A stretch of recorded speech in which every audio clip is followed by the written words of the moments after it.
ओम श्री शक्ति नमः। ओम श्री शक्ति नमः। ओम श्री शक्ति नमः। श्राद्ध की विधि तथा उसके विषय मैंने ज्ञात वह विषयों का वर्णन।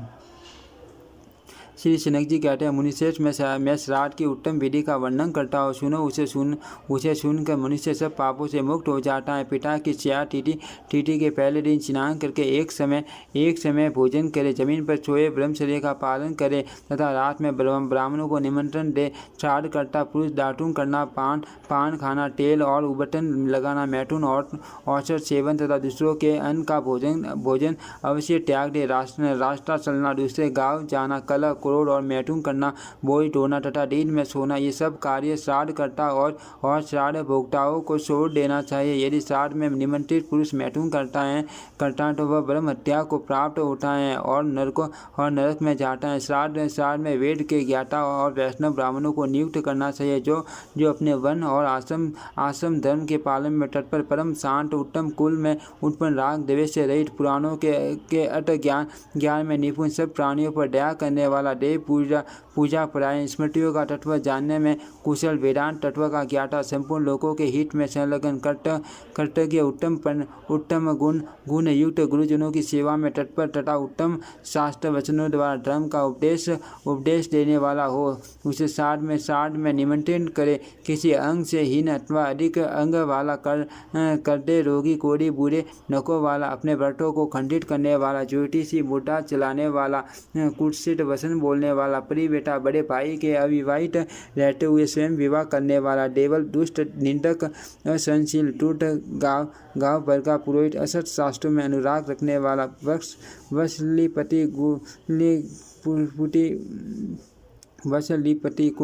कुंड गोलक, यज्ञ के अनधिकारियों से यज्ञ कराने वाला, पाखंड पूर्ण आचरण वाला, कारण सिर मुड़ाने वाला, प्राय स्त्री और प्राय धन का लोभ रखने वाला, भगवान विष्णु की भक्ति से रहित, भगवान शिव की भक्ति से विमुख,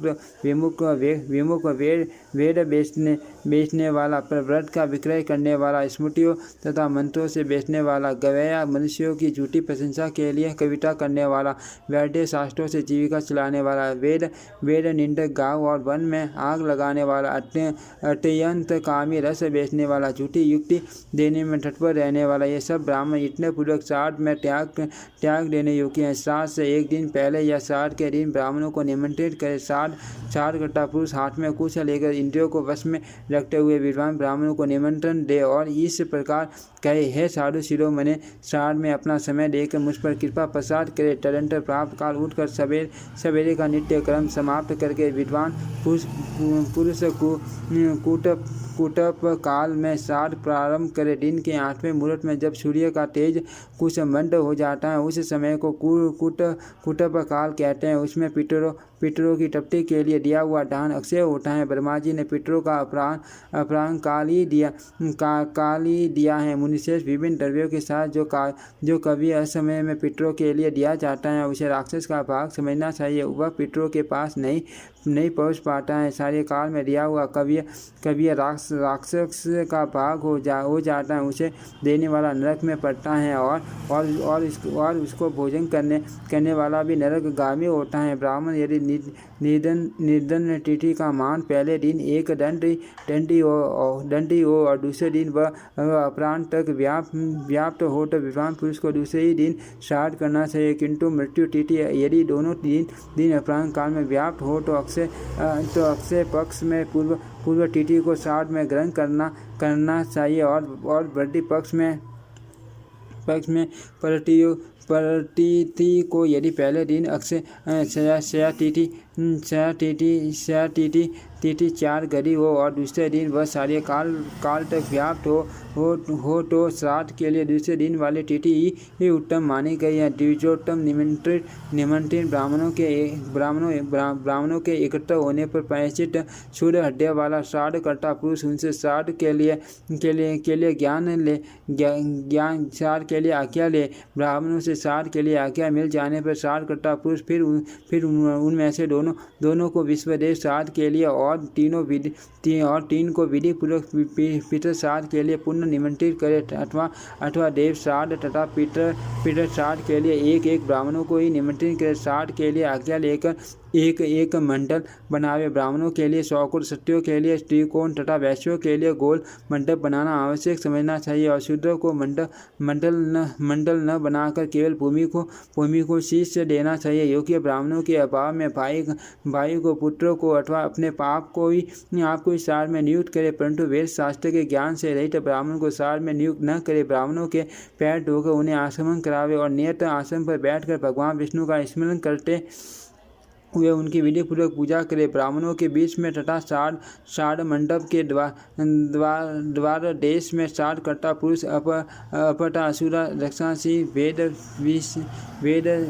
वेदी सद इस दिशा का उच्चारण करते हुए टील बिखेरे जौ और कुशों द्वारा विश्व देवों को आसन दे। हाथ में जौ और कुश लेकर कहे विशेषा देवानाम इदम आसनम। ऐसा कहकर विश्व देवों को बैठने के लिए आसन रूप से उस कुशा को रख दे और प्रार्थना करे, हे विश्व देवों, आप लोग इस देव श्राद्ध में अपना समय दे और प्रतीक्षा करे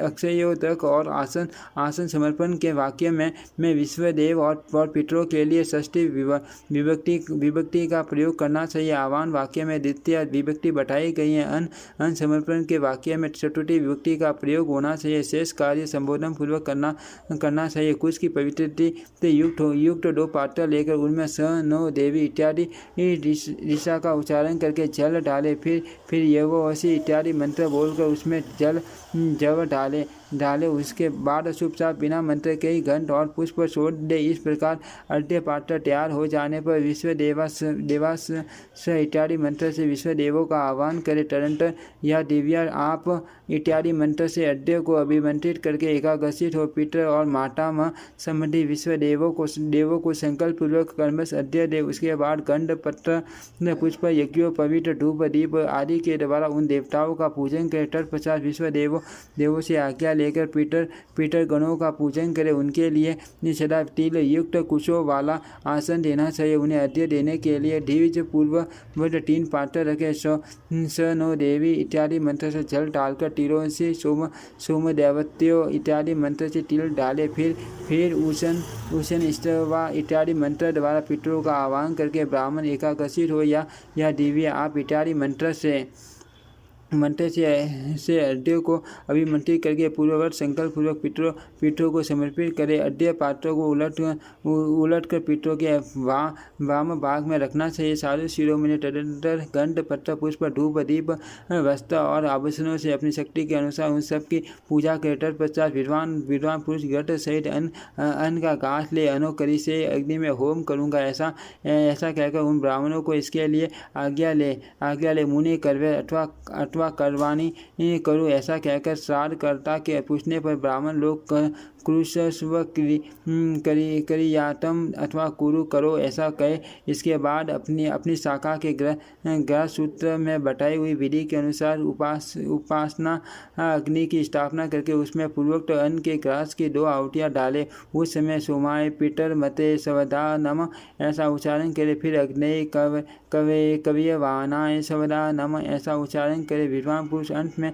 सवदा की जगह सवाक लगाकर भी पितर यज्ञ की पार्टी आहुति दे सकते हैं। इन्हें 2 आहुतियों से पितरों को अक्षय तृतीय प्राप्त होती है। अग्नि के अभाव में अर्थात यजमान के अग्निहोत्री न होने पर ब्राह्मण के हाथ में दान रूप होम करने का विधान है। ब्राह्मण जैसा अनासर हो उसके अनुसार ब्राह्मण के हाथ या अग्नि में उक्त होम करना चाहिए। पार्वण उपस्थित होने पर अग्नि को दूर नहीं करना चाहिए। विप्र यदि पार्वण उपस्थित होने पर अपनी उपास्य अग्नि दूर हो तो पहले नूतन अग्नि की स्थापना करके उसमें होम आदि आवश्यक कार्य करने के पश्चात विद्वान पुरुष उस अग्नि का विसर्जन कर दे। यदि स्या निर्धन नदी तिथि प्राप्त हो और उपासना अग्नि दूर हो तो अपने अग्निहोत्री द्विज भाइयों से विधि पूर्वक श्राद्ध क्रम संपन्न करावे। द्विज श्रेष्ठ श्राद्ध कर्ता प्राचीना बेटी होकर जनेऊ को दाहिनी कंधे पर करके अग्नि में होम करे और होमाविष्ट अन्न को ब्राह्मणों के पात्र में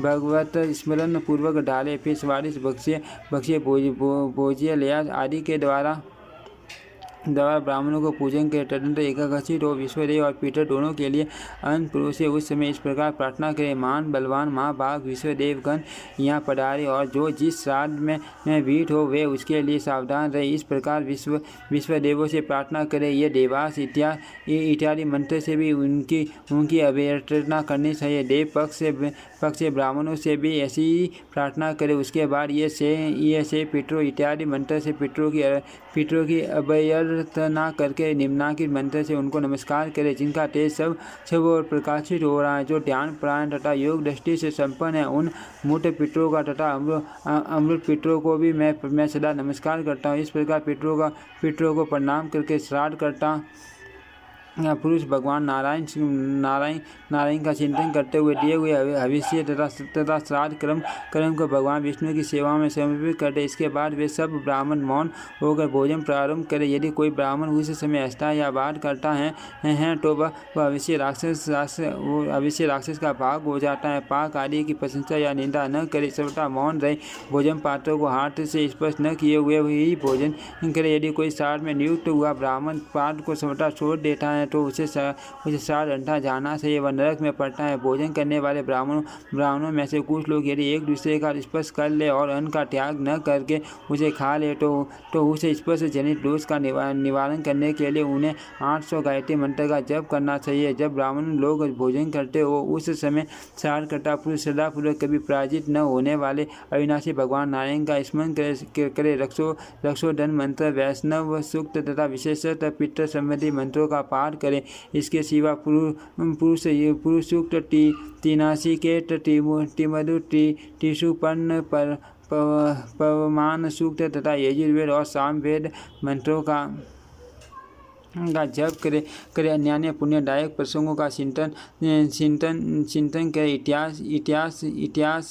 इतिहास पुराण तथा धर्मशास्त्रों को भी पाठ करें। नारद जी, जब तक ब्राह्मण लोग भोजन करें तब तक इन सब का जप या पाठ करना चाहिए। जब वे भोजन कर ले उस समय परोसने वाले पात्र में बसा हुआ उचित समीप भूमि पर बिखेर दे। ये विकरणान कहलाता है। उस समय मधु, वाटा, इत्यादि सूक्ता का जप करे। नारद जी, इसके बाद श्राद्धकर्ता पुरुष स्वयं दोनों पैर धोकर बलि पार्टी आसमन कर ले। फिर ब्राह्मणों के आसमन कर लेने पर पिंडदान करे। समष्टि वासन कराकर अक्षयोदक दे तर्पण करे। उसे देकर एकाग्रचित होकर ब्राह्मणों का अभिवादन करे। उल्टे हुए अर्धे पात्रों को सीधा करके ब्राह्मणों को दक्षिणा दे और उनसे समष्टि वासन पूर्वक आशीर्वाद ले। जो दिविज अर्धे पात्रों को हिलाए या सीधा किए बिना दक्षिणा लेटे और स्मृति वासन करते हैं, उनके पीटर एक वस्त्र उचित भोजन करते हैं। स्मृति कटी गोत्र नो वर्त धाम दात्रो नो भी वरंत टाम इत्यादि वचन क्या कर ब्राह्मणों से आशीर्वाद ग्रहण करे। तदनंतर उन्हें प्रणाम करे और उन्हें यथाशक्ति दक्षिणा गंध एवं तांबूल अर्पित करे। उल्टे हुए अर्धे पात्रों को उठान करने के बाद हाथ में लेकर शब्द का उच्चारण करे। फिर बाजे इत्यादि दिशाओं को पढ़कर पितरों का देवताओं का विसर्जन करे। श्राद्ध भोजन करने वाला ब्राह्मण तथा श्राद्धकर्ता यजमान दोनों उस रात में मैथुन का त्याग करे। उस दिन स्वाध्याय तथा रास्ता चलने का कार्य यत्न पूर्वक छोड़ दे। जो कहीं जाने के लिए यात्रा कर रहा हो, जिसे कोई रोग तथा जो धनहीन हो वह पुरुष पाक न बना कर कच्चे अन्न से श्राद्ध करे। और जिसकी पत्नी दर्श वाला होने से स्पर्श करने योग्य न हो वह दक्षिणा रूप से सुवर्ण देकर श्राद्ध कार्य संपन्न करे। यदि धन का अभाव हो और ब्राह्मण भी न मिले तो बुद्धिमान पुरुष केवल अन्न का पाक बनाकर पीटर सूक्त के मंत्र से उसका होम करे। ब्राह्मण यदि उसके पास अन्न में हविष्य का अभाव हो तो यथाशक्ति घास लेकर पितरों की तृप्ति के उद्देश्य से गौओं को अर्पण करे, अथवा स्नान करके विधि पूर्वक तिल और जल से पितरों का तर्पण करे, अथवा विद्वान पुरुष निर्जन वन में चला जाए।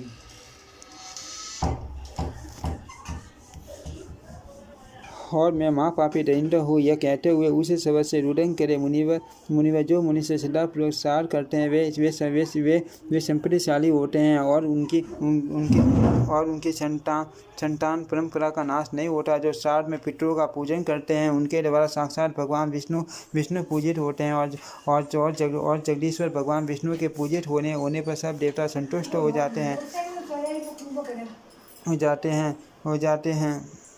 देवता, पितर, गंधर्व, अप्सरा, यक्ष, सिद्ध और मनुष्य के रूप में सनातन भगवान विष्णु ही विराजमान हैं। उन्हीं से ये सृष्टावश जंगम रूप जगत उत्पन्न हुआ है।